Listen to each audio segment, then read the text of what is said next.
Bonjour à tous et bienvenue, j'espère que vous allez bien. Alors encore une vidéo, je suis sur ma lancée donc j'en profite, après peut-être il y aura un moment de pause, je ne sais pas. Je suis un petit peu le courant de ce qui m'est proposé et puis tant que c'est fait dans la joie et le plaisir, c'est ça qui est le plus important. Alors euh, cette fois-ci, pour ce tirage, ces messages à venir, j'ai choisi aussi un nouveau jeu de cartes oracle qui s'appelle l'oracle des métamorphes. Alors c'est vrai que j'avais jamais travaillé avec des oracles comme ça. Mais j'ai une amie qui adore Lucy Cavendish et qui a quasiment tous ses oracles. Donc ça m'a donné envie. Alors, euh, quels sont déjà les messages? Alors moi, c'est vrai que je vois c'est vrai que j'avais dit, il y a des grandes énergies, bah, bien sûr, c'est un petit peu... J'ai l'impression que c'est toujours récurrent, oui, bien sûr qu'il y a des énergies. Et c'est vrai qu'il y a eu des grosses vagues d'énergie. Là, on me montre quand même que c'est très lumineux. Donc vraiment, c'est très puissant et très lumineux. On me montre comme un genre de déferlante, de grandes vagues lumineuses qui va déferler sur, je veux dire, sur le monde ou sur nous. En tout cas, j'espère que ça va amener vraiment des bonnes choses. Après, ça ne veut pas dire que ça ne va pas être difficile pour certains. Je pense qu'il y aura enfin, toujours des... Ça, j'avais déjà vu ça, déjà il y a quelques années, des départs, certains départs massifs d'âme, mais c'est vrai que quand on est dans ces connexions aux âmes, on sait que en fait rien ne meurt jamais et tout est immortel et que en fait pour les âmes qui partent de cette terre, elles vont continuer leur voyage sur d'autres plans, dans d'autres dimensions pour pour apprendre encore, pour évoluer et pour faire des expériences. Donc il n'y a pas de tristesse à avoir. Mais bien sûr que dans la matière, en tant qu'être humain, on fait le deuil. Il y a un deuil à faire, mais en même temps, c'est de savoir que l'âme est toujours... l'âme est toujours vivante, elle est éternelle. Donc, sauf elle part pour expérimenter d'autres dimensions et, euh, et évoluer. Donc, selon les vibrations, selon les fréquences auxquelles elle doit être soumise, mais en même temps, il y a, ce sont des choix aussi. Donc voilà, je ne sais pas pourquoi je vous dis ça, mais vraiment c'est toujours sur cette note d'espoir que malgré des départs qui peuvent y avoir et parfois des départs massifs, euh, c'est c'est d'une certaine façon ça ça fait partie de l'évolution. Alors on me montre à nouveau parce que je sais pas pourquoi j'avais eu ça comme mais je sais pas pourquoi ça m'était venu. Euh, C'était un film avec Keanu Reeves et je me rappelle plus du nom du film. Ah, bon, moi j'adore les films de science-fiction et et en fait, c'était un extraterrestre qui venait avec la mission, qui venait sur Terre avec la mission de protéger certaines espèces comme des arches de Noé. Donc il y avait des genres de vaisseaux spatiaux, ou plutôt des genres de bulles spatiales qui devaient recueillir certaines espèces. Et au final, en fait, parce que pour les préserver, puisque après, en fait, l'extraterrestre avait pour mission d'exterminer la race humaine, puisque elle détruisait beaucoup de choses sur la Terre et donc ne permettait pas une bonne entente et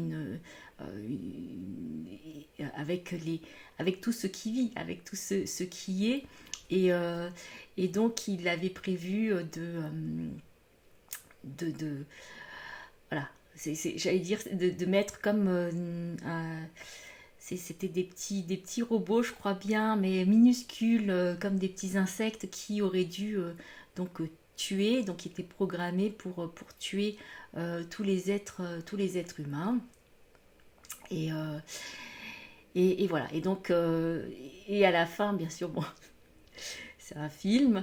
Bon, c'est un film, et je veux dire, les films et certains dessins animés décrivent vraiment une réalité qui peut se manifester parfois beaucoup plus tard, ou en tout cas, ceux qui font les films ou les dessins animés sont des visionnaires. Donc, ils nous proposent de multiples réalités qui peuvent arriver. Et, euh, et donc, bien sûr, bon, à la fin, il tombe, entre guillemets, amoureux, où il voit la face humaine et d'amour d'un être humain. Donc là, c'est d'une femme et il décide d'arrêter tout ce processus d'élimination de la race humaine. Alors, je ne sais pas pourquoi je vous raconte ça, mais c'est vrai que ça m'est venu. Et puis, c'est vraiment, je pense que c'est de se questionner aussi sur nous-mêmes, sur les humains, euh,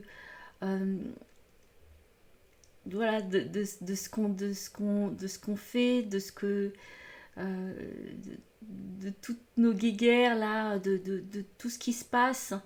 Euh, et puis c'est très, je trouve que c'est très égocentré en fait. C'est très égocentré.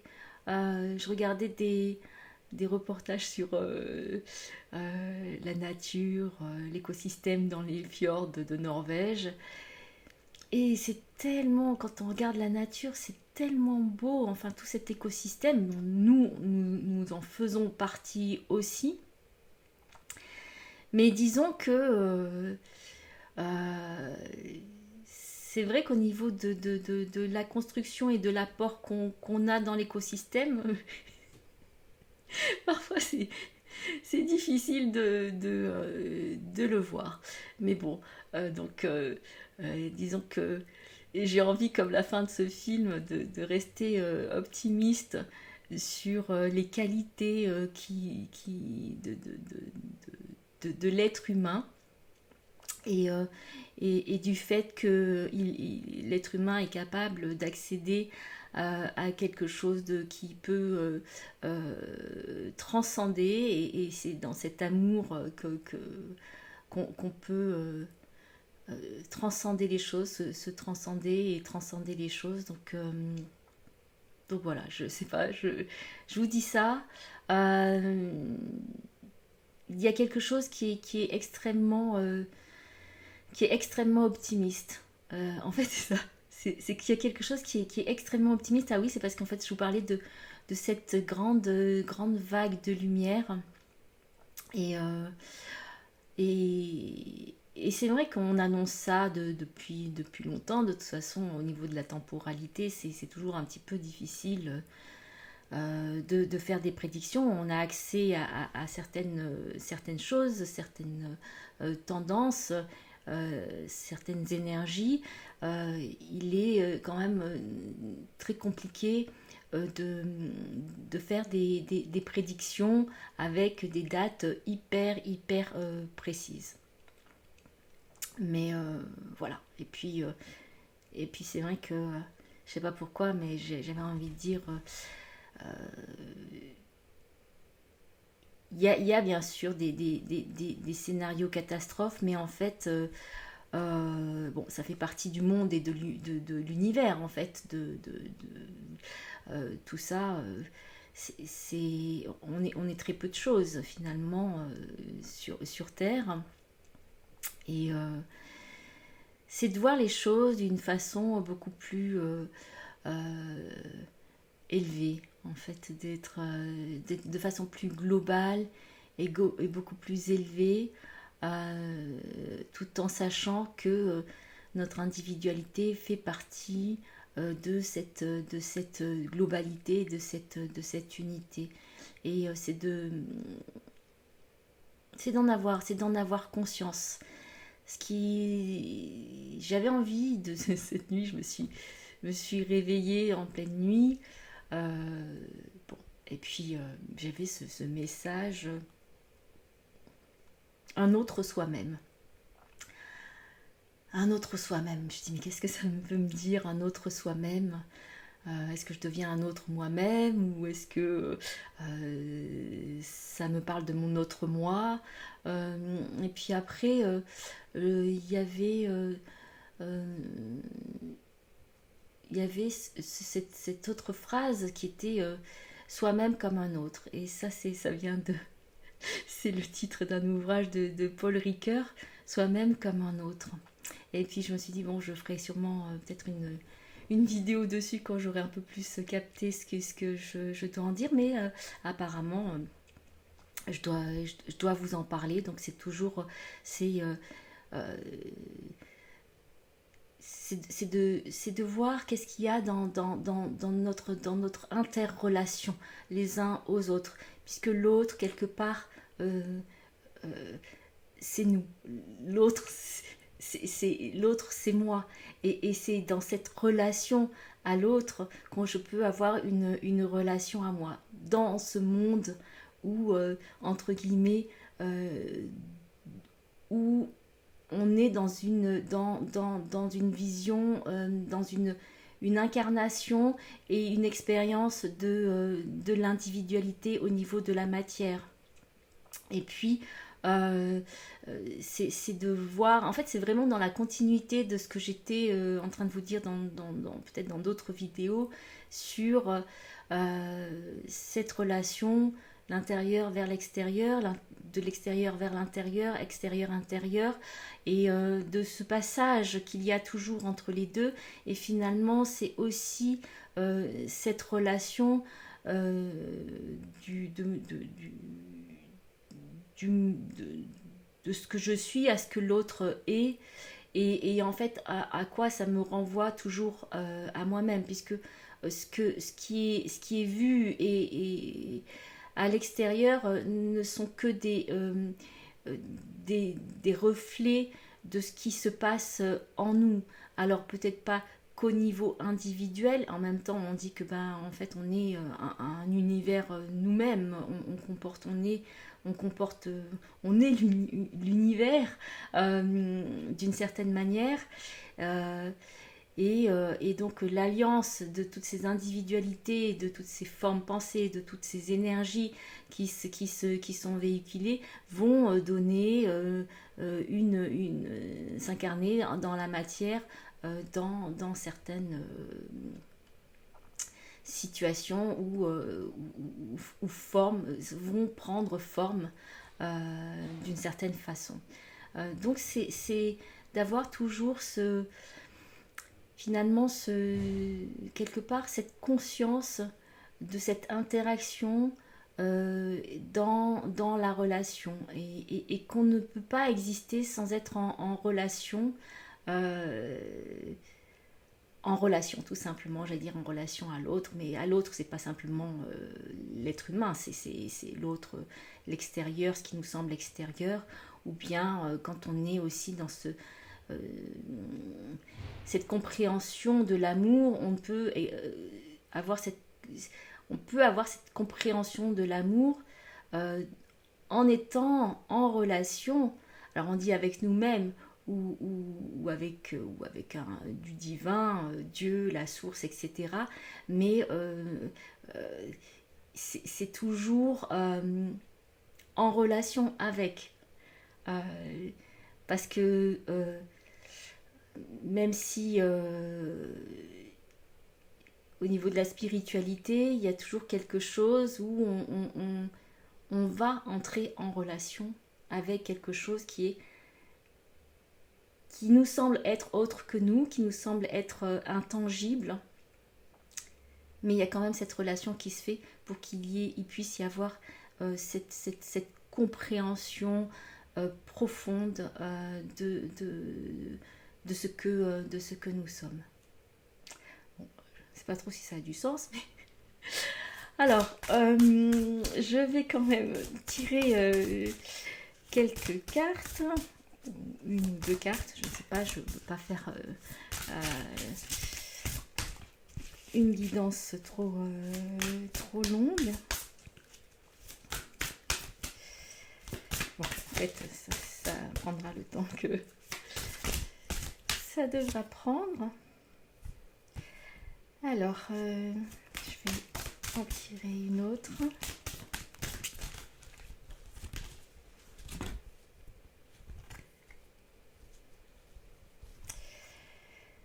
Alors, la première carte qui est tombée, c'est... Je découvre un petit peu avec vous les cartes. Elisabeth et le lion. Le moment est venu de régner et de diriger. Et là, en fait, ce que ça me montre, le lion, c'est la force intérieure. Et puis, vous voyez, elle est rousse. Alors, c'est vrai que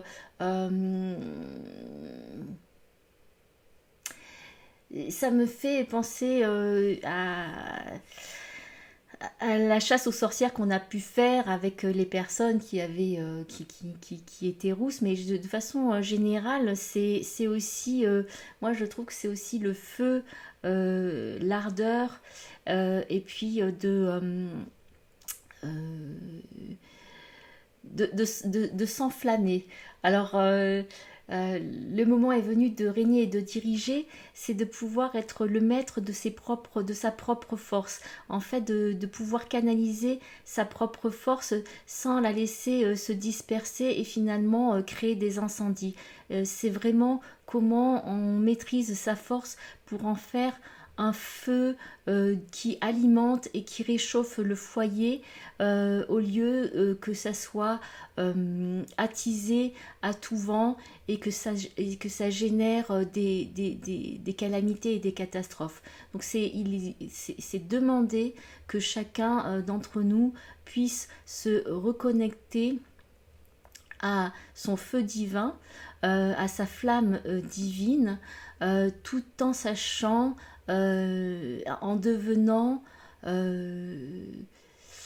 en acquérant cette maîtrise, j'allais dire, du feu, pour ne pas se brûler, mais de pouvoir l'utiliser à bon escient. Donc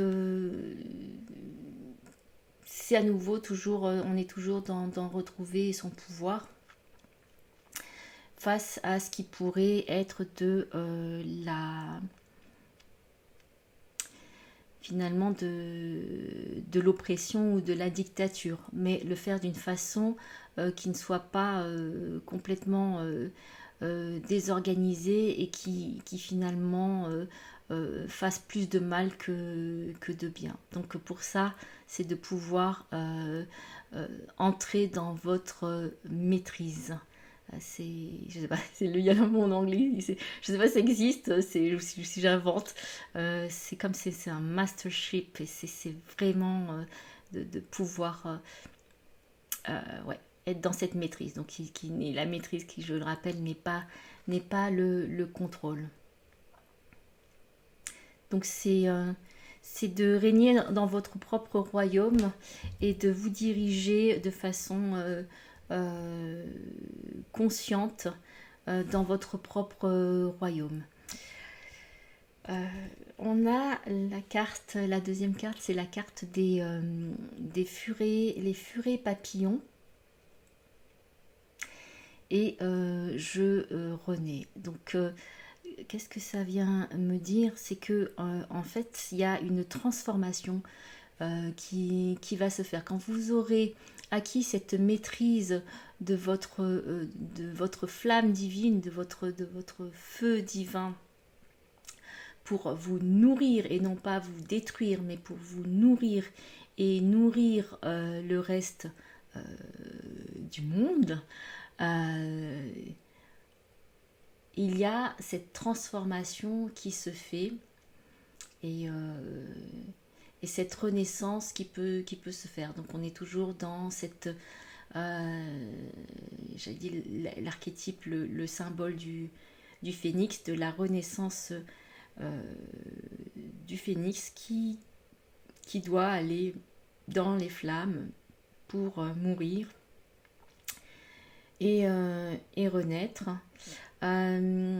Et qui n'a pas peur des flammes, donc c'est qui n'a pas peur du feu. Donc c'est quelque chose qui, j'allais dire, un acte de courage, mais c'est même pas un acte de courage. En fait, c'est quelque chose qui est inné et qui va vous pousser à aller contacter euh, ce, euh, ce leadership en vous, ce feu en vous, euh, euh, et, et toujours pour une expression euh,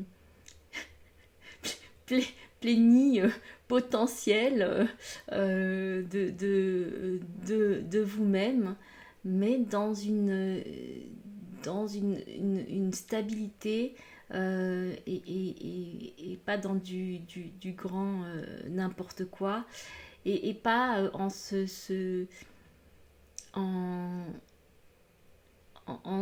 et pas en jouant les apprentis magiciens. En fait, c'est faites attention à ça, c'est-à-dire que oui, voilà. En fait, bien sûr que ça avait été annoncé avec les ouvertures, les fréquences, les nouvelles énergies qui sont là. Il y a eu des ouvertures au niveau du troisième œil, des capacités extrasensorielles, des capacités psychiques. Et, et pour beaucoup ou pour certains, il y a peut-être cette tendance ou cette euh, inclinaison à ce que ça nourrisse un côté du pouvoir égotique et de manipulation et de domination par rapport à d'autres. Donc, soyez vigilants déjà pour vous-même de l'utilisation de votre pouvoir et de vos capacités. Euh, et aussi par rapport et aussi soyez vigilants par rapport à, à toutes ces à toutes ces personnes qui découvrent certaines capacités, certains potentiels, certaines capacités extrasensorielles, ou voilà, et qui sont prises dans quelque part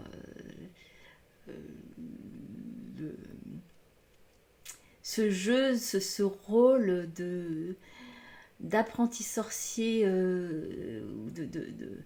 d'apprenti magicien en se croyant déjà magicien ou déjà sorcier, mais je parle quand je dis sorcier et magicien, c'est dans le sens noble du terme, et qui en fait se prennent pour ce qu'ils ne sont pas encore, ou peut-être qu'ils ne seront jamais, s'ils restent dans une attitude, une posture égotique et finalement de pouvoir personnel, puisque euh, la, la ligne est très fine quand on a des pouvoirs, entre guillemets, ou quand on a du pouvoir, de rester toujours dans une justesse et de ne pas sombrer dans quelque chose de beaucoup plus égotique et de personnel. Car c'est toujours pour le bien commun que la ligne qu'on doit être très très vigilant. Et ça demande une attention presque de tous les instants, d'être toujours en conscience de ça. De, comme sur un fil, et voilà, est-ce que je vais pencher plutôt de ce côté? C'est de rester dans sa droiture. Donc là, pour moi, c'est vraiment oui, pour toutes ces choses qui s'ouvrent, toutes ces compréhensions, et c'est vrai, c'est magnifique. Mais attention, autant pour vous-même, de l'utilisation de votre pouvoir, et aussi de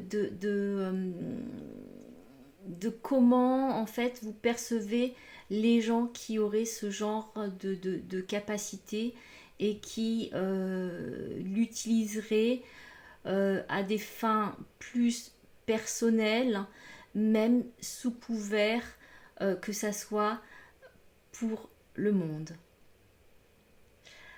Donc, à bon entendeur. Donc voilà.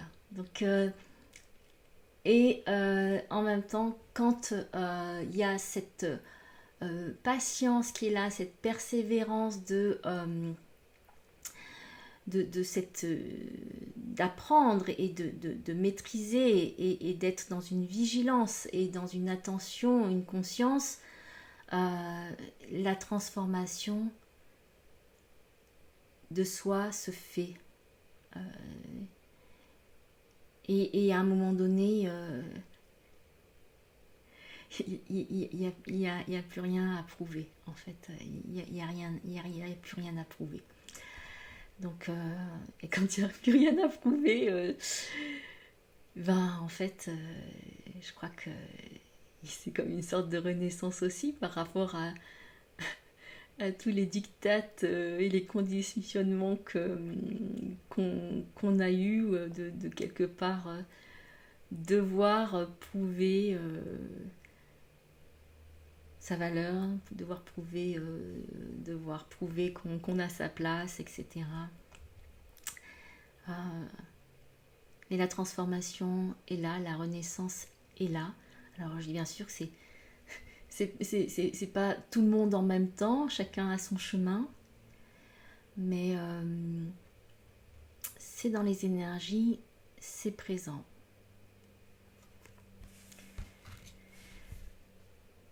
Je vous remercie, je vous souhaite plein de belles choses, je vous embrasse de cœur à cœur, merci pour vos partages, vos commentaires, et je vous dis à très bientôt.